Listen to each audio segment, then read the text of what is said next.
For days, Umlik and Roderick had been hunting the bandits who had been raiding the nearby villages. But suddenly, their hunt was over. The bandit leader atop his giant gecko gave the order to attack. They encircle the adventurers, and the battle begins.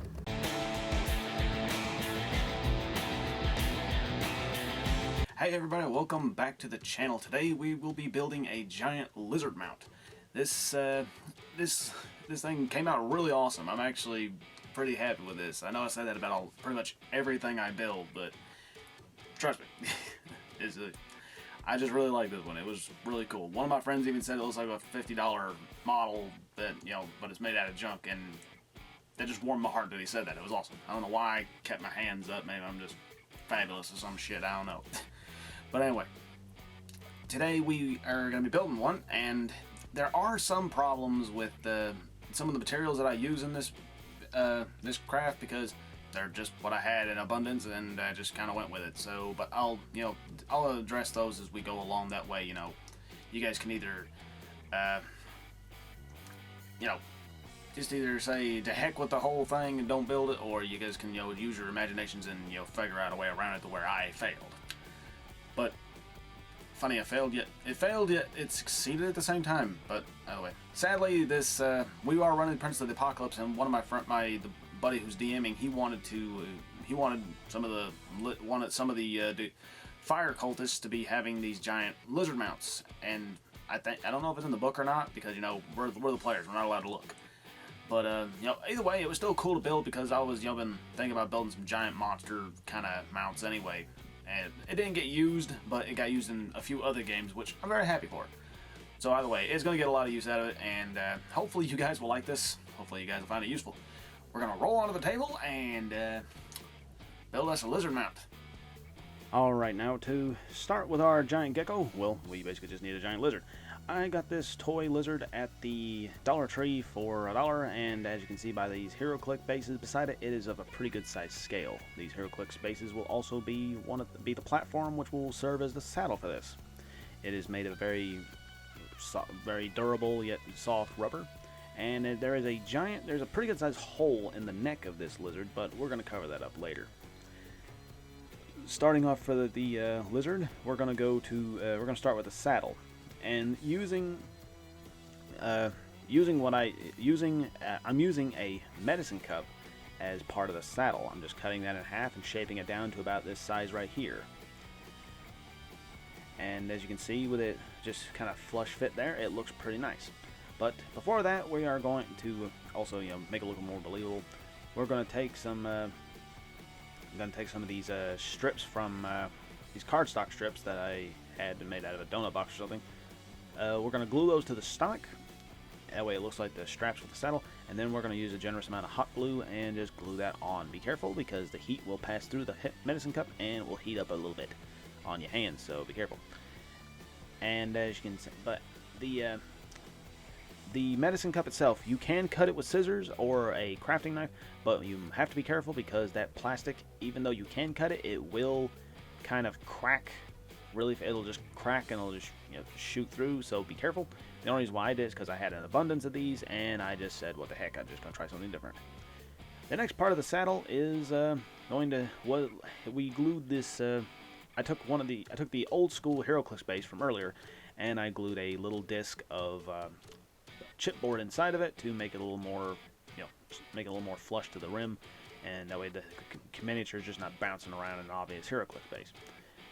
But I didn't want it to just sit flat on the saddle there, so I took this little cap here from it's from a bird feeder. You can close up the bird feeder holes to stop the bird seed from spilling out in certain areas. I had an abundance of these, so I just glued one of those on there, and as you can see, I glued it down, and then I glued the HeroClix base on top of that, and it looks pretty cool. I think it looks really nice.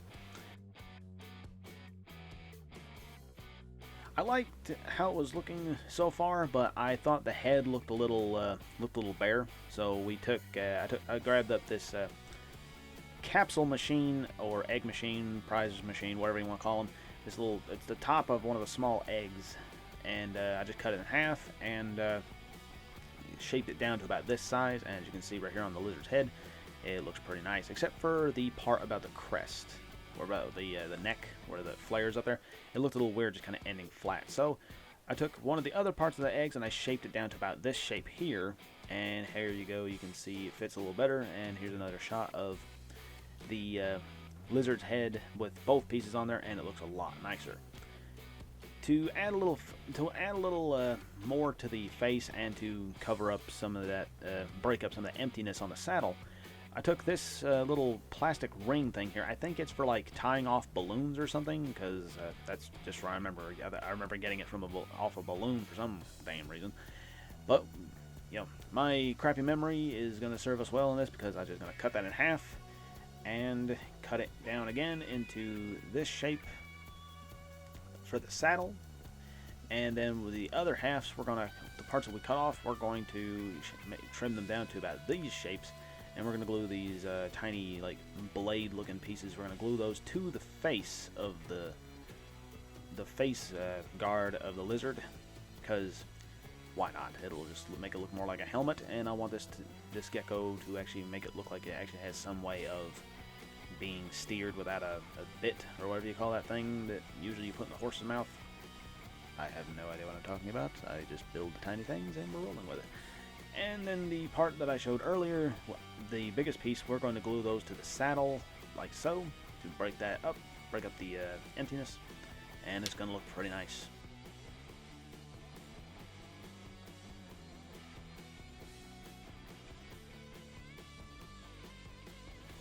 Next, we're going to go, because I like to jump around in this video apparently, we're going to move over to covering up the neck, that hole in the neck. We glue this piece of plastic here. I think this little plastic piece came off of a water bottle or something, but we're going to glue that on there, and then we're going to take a part of a drink cap, and we're going to glue that to the back of the neck, making it look like kind of a collar or a harness for the neck. And as you can see here, we have the head covered with all the pieces that I made earlier, and it looks pretty cool. I'm going to, as you can see, we've added a little rhinestone to the very center to break up that blank space, and glued some little rings to the side. That will be where the reins go, so that way the creature can be have its head, it can be steered in the right direction. This next little white bit you see behind the lizard's head, yeah, that came off of a ring. It was like zip tied to the ring. I have no idea what it's for. Maybe it's like a security band or something. I don't know, but I just found it in a box of old plastic bits and thought it looked cool. And we glued it on there, and it looks pretty nice. That will serve as the horn of the saddle, or whatever you call that thing, where it's just this knob thing at the very front where basically you put the reins would usually hang, I guess. Once again, I have no idea anything about saddles. Do not take my word for it. And the reins itself is actually a black twist tie that came from one of my nephew's toys he got for Christmas. I just thought, never know when you might need them, and it served reins pretty good. I thought it was a little bit better than having to use twine or something. And then we're gonna prime it in gray, and it looks pretty nice. But this is where the second problem comes in with this video. This lizard does not take primer very well. I probably should have washed it in soapy water or something first, or maybe clear coated it so the paint would stick better or something. I have no idea, but you guys will probably find a way to fix that, because you guys are awesome, and you guys find ways to blow my mind and completely outdo everything I have created on this channel, and I'm very happy for that. But basically, if you rub the scales hard enough or squeeze it hard enough, the paint will just peel right off of the lizard. Everything else takes the paint well, just not the lizard. So maybe washing it before you do it, washing it before you spray it would work better. I have no idea. But we're going to move on and stop rambling, because it's starting to sound weird. We're going to paint the underbelly and his underneath him and his claws and stuff. We're going to paint it like an off-white color here, and then apparently we're going to add on the I didn't like how just flat white it was. I wanted to match some of the pictures I've seen in the book, so I did a dry brushing of this yellow here. But apparently my camera was just like, hey, let's make everything look yellow so it looks harder to see. But you'll be able to tell the difference as the video goes on. Then we went with a dark green base coat for the scales, And I wanted to originally make him a like bearded dragon kind of paint scheme, but for some reason I just could not wrap my head around how to mix different shades of yellow and tan the way that bearded dragons look. So I just I just crapped out for the classic green looking giant gecko, but it looks great in the end anyway. Moving on to the paint, as you can see here, we painted the mouth and the teeth, the eyes, and all that. And I actually started liking how the yellow looked. So to break up the green, I actually just dry brushed that same yellow over the entire lizard, and I think it looked pretty good. You probably can see in some of these pictures where the paint is peeled off from me holding onto it because this creature's so big. It's a little too big to have a base on it. But then we moved on to various shades of browns for the leathers and saddles and stuff, and then I just kind of went kind of higgledy-piggledy with what colors should be for the metal bits, and as you can see, it looks pretty good. I am quite happy with it. Alright everybody, that is how we build ourselves a giant lizard mount for our games. I don't know why I'm saying that a lot more. Anyway, yeah, hopefully you guys found this useful. Hopefully you guys can find a way around the problems that I can't ran across and had to kind of fix on the fly. If you guys decide to build this yourself using this same lizard toy and all that kind of stuff, but not much else to say. I mean, I ain't really got, other than the problems that I addressed about the materials. I mean, I'm really happy with it. I love it. Love how it came out. I'm looking forward to using it more and more in the games. But so yeah. Now I guess down for some pandering. I guess we got just. If you feel like supporting the channel, check out my Redbubble page. We got lots of cool designs and stuff on there, and got more coming up. We got a Facebook page now, so you guys can keep in contact with the. You guys can keep in contact with updates to the channel, get a glimpse as to what's coming up next, or just send a message telling me to shut up. Other than that, I don't really know what else to say.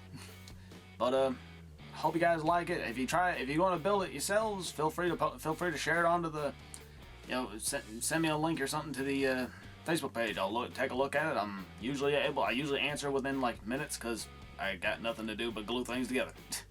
So. Good Lord. I'll see you guys in the next one. Happy crafting and have fun out there.